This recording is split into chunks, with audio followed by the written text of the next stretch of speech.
দর্শক শ্রোতারা, গল্পের গুচ্ছের চ্যানেলে আমি বিষ্ণু। তো আবার একটা গল্পের এপিসোড নিয়ে এসেছি। তো আমার বন্ধু শুভ আবার আছে লাইনে। তো ও কিছু ওর মনের অনুভূতি অনুযায়ী একটা গল্প বলে আপনাদেরকে শোনাতে চাই। তো আপনারা শুনুন আর কমেন্টে জানাবেন কেমন হয়েছে গল্পটা। শুভ, হ্যালো। হ্যাঁ। হ্যাঁ, শুরু করবো গল্প। হ্যালো বন্ধুগণ।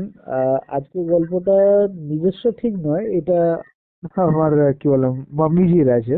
আচ্ছা। তো গল্পটা কিছু ওই 1994 কি 1995 এর হবে, সঠিক কিছু জানি না। হুম। তা গল্পটা কিছু এরকম ছিল। হুম। হয়তো জানো কি, সেই সময় আর কি গ্রাম বাংলার সময়, ঠিক আছে, হুম। অতটা উন্নত আর কি প্রযুক্তি আমাদের কাছে আসেনি। হুম। হুম। আর সবাই নিজের মতো আর কি গ্রামেতেই আর কি থাকে, বা গ্রাম্য বাড়ি যেমনি থাকে, কি নিজের ঘরেতে থেকো, সন্ধে হলে আর কি বিজলি বাতি নেই অতটা, হুম। বেশিরভাগ ওই কেরোসিন তেল বা ধরো রিডিক তেল এইসবের আর কি আলোতেই সবাই আর কি কাজ চালাতো। এবার সেই সময়কার একটা প্রথা ছিল, যারা আর কি শৌচাগারের আর কি ব্যবস্থাটা সঠিক ছিল না, এটা হয়তো অনেকেই জানো। হুম। হুম। হুম। ঠিক ঠিক। তো এবার শৌচাগারের ব্যবস্থা না থাকাকালীন কি হতো, কি সকালে সূর্য ওঠার আগে লোকেরা আর কি ওই শৌচাগারের কাজকর্ম আর কি করতে আর কি চলে যেত।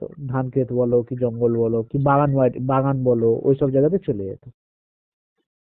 এবার ঠিক সেরকমই একটা সমস্যা হয়েছিল, কি লোকেরা সকালবেলা সূর্য ওঠার আগে তো যেত, কিন্তু যাদের সকালবেলা পেতো, বা একটুখানি পরে দুপুরবেলা বা সূর্য থাকাকালীন, সকালবেলার কথা বলছি, দিনের আলো থাকাকালীন যাদের পেতো তারা কিন্তু যেতে পারতো না। তারা কিন্তু ওই জিনিসটাকে হোল্ড করে রাখতো। আচ্ছা আচ্ছা। তো এটা হয়তো শুনলে হয়তো ফানি লাগে, বাট এটাই সত্যি কথা। সকালবেলার টাইমেতে অনেকে আর কি করতে যেতে পারতো না, মানে স্পেশালি ওটা ভয়, মহিলারা। মানে ভয়ের জন্য ওটা হোল্ড করে রাখতে, তাই না তো? না না, ভয়ের জন্য না, এটা লজ্জা বলবো, দিনের আলোতে ভয় করছে। আচ্ছা আচ্ছা আচ্ছা আচ্ছা। দিনের আলোতে লজ্জা ছিল, তখনকার মেয়ে মানুষদের আর কি লজ্জা বহুত ছিল। আচ্ছা আচ্ছা লজ্জার কারণে অনেকে যেতে পারতো না। আচ্ছা আচ্ছা। তো সেই জায়গাটাকে আর কি সঠিকভাবে করার জন্য কি করতো, তারা ওয়েট করতো কি কখন সূর্যটা অস্ত হয়ে যাবে, স্পেশালি সন্ধে হোক বা রাত্রি হোক, হুম হুম হুম। তখন আর কি লোকেরা যেত। একদম একদম।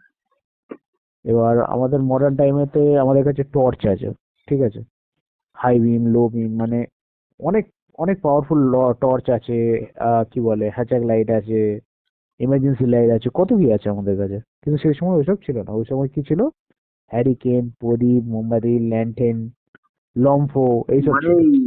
ইলেকট্রিকটা তখন আর ছিল না, মানে না কারেন্টটা না, ছিল। তখন তো ছিল না, তখন তো ইলেকট্রিক আসেইনি সঠিকভাবে।